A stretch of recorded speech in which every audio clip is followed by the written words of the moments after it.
ରାଜ୍ୟରେ ଖସୁଛି ପାରଦ ବଢ଼ୁଛି ଶୀତ। ସାରା ରାଜ୍ୟରେ ସର୍ବନିମ୍ନ ତାପମାତ୍ରା 20 ଡିଗ୍ରୀ ତଳେ ରହିଥିବା ନେଇ ଭୁବନେଶ୍ୱର ଆଞ୍ଚଳିକ ପାଣିପାଗ ବିଭାଗ ପକ୍ଷରୁ ସୂଚନା ଜାରି କରାଯାଇଛି।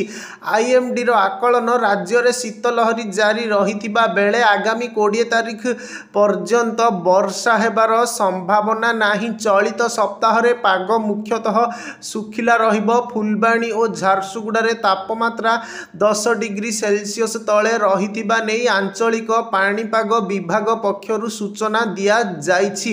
20 ତାରିଖ ଯାଏଁ ପାଗରେ ନାହିଁ ପରିବର୍ତ୍ତନ। ପାଣିପାଗ ବିଜ୍ଞାନୀ ଡକ୍ଟର ସଞ୍ଜୀବ ଦ୍ୱିବେଦୀଙ୍କ ସୂଚନା ଅନୁଯାୟୀ 20 ତାରିଖ ପର୍ଯ୍ୟନ୍ତ ପାଗ ଶୁଖିଲା ରହିବାର ସମ୍ଭାବନା ରହିଛି। ବର୍ଷା ନେଇ କୌଣସି ଆଲର୍ଟ ଜାରି କରାଯାଇ ନାହିଁ। ଆଗାମୀ 3 ଦିନ ପର୍ଯ୍ୟନ୍ତ ତାପମାତ୍ରାରେ ପରିବର୍ତ୍ତନ ଦେଖାଯିବ ନାହିଁ। 20 ତାରିଖ ପରେ 2 ରୁ 4 ଡିଗ୍ରୀ ତାପମାତ୍ରା ଖସିବାର ସମ୍ଭାବନା ରହିଛି।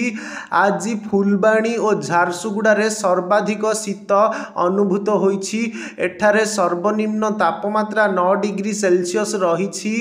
2ଟି ସ୍ଥାନକୁ ଛାଡ଼ି ବାକି ଅନ୍ୟ ଜିଲ୍ଲାଗୁଡ଼ିକରେ ତାପମାତ୍ରା 10 ଡିଗ୍ରୀ ସେଲସିୟସ୍ ଉପରେ ରହିଛି। 15 ଡିଗ୍ରୀ ସେଲସିୟସ୍ ତଳେ Bhawanipatna 11 degree Celsius, Koraput 13 degree Celsius, Nabarangpur 12 degree Celsius, Rayagada 14 degree Celsius, Balangir 13 degree Celsius, Angul 12 degree Celsius, Sonepur 14 degree Celsius, Dhenkanal 13 degree Celsius, Sambalpur 13 degree Celsius, Sundargarh 12 degree Celsius, Rourkela 12 degree Celsius, Keonjhar 12 degree Celsius ତାପମାତ୍ରା ରହିବା ନେଇ ପାଣିପାଗ ବିଭାଗ ପକ୍ଷରୁ ଆକଳନ କରାଯାଇଛି।